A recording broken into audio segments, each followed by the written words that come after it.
Once upon a time, a great monk lay on his deathbed. His eyes were half closed, his breath shallow.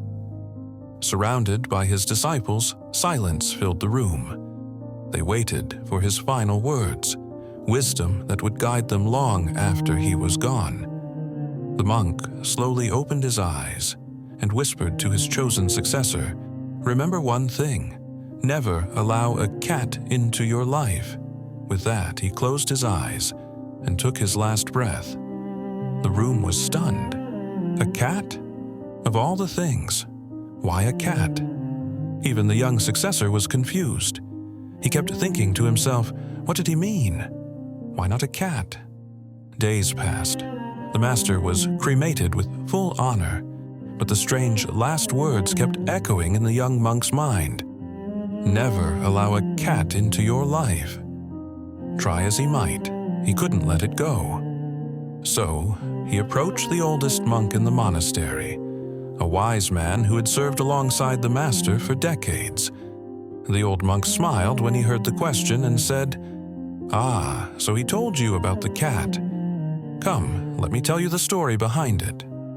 Years ago, your master was a young seeker who renounced everything, his home, his family, all worldly ties, in search of the ultimate truth. He wandered into a forest near a small village and built a simple hut with bamboo and leaves. Every day he begged for food, meditated, and lived a peaceful life. But soon, a small problem began. Rats. They would chew his only pair of clothes while he meditated. Frustrated, he shared his concern with the villagers. One kindly said, "Why don't you keep a cat? It will chase the rats away." It made sense.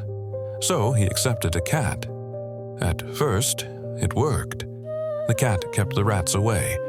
Problem solved. But then came a new problem. The cat needed milk. So the monk had to go to the village twice a day just to ask for milk. He told this to the villagers. Another one offered a solution. "Why don't you keep a cow? You'll get milk for the cat and for yourself." Again, it made sense. He accepted the cow. But cows need food too. Grass, care, cleaning. Now the monk spent more time feeding the cow than meditating. He shared his troubles again. The villagers suggested, "There's a widow in the village. She has no family. She can take care of the cow, the cat, and help you too." She agreed. She moved into the monk's hut. She fed the animals, cooked meals, tended the small garden, helped him in the field. And slowly, something changed. Days turned to weeks, weeks into months. They started spending more time together. He helped her in the fields. She laughed at his jokes. He admired her strength. And before he even realized it, they fell in love. A monk who had once renounced the world was now a husband, and soon, a father. One evening, as he rested after a long day of farming, he looked at the sky and thought, "What happened to me? I had left everything to find the truth, but I've come full circle. I'm back in the world I left behind." And in that moment, he realized something powerful. It all began with a cat. The old monk looked at the young successor and said, "Your master wasn't warning you about cats, but about the mind. Even a small distraction, a tiny indulgence, can grow into something that pulls you far away from your path. We don't fall off track all at once. We drift, slowly, quietly, one step at a time, one excuse at a time, until one day we look around and don't even recognize our own life. You see, the mind is powerful. Give it a little freedom, and it will demand more. It starts with just once, just one video, just one taste, just one message. And before you know it, you're stuck in a loop.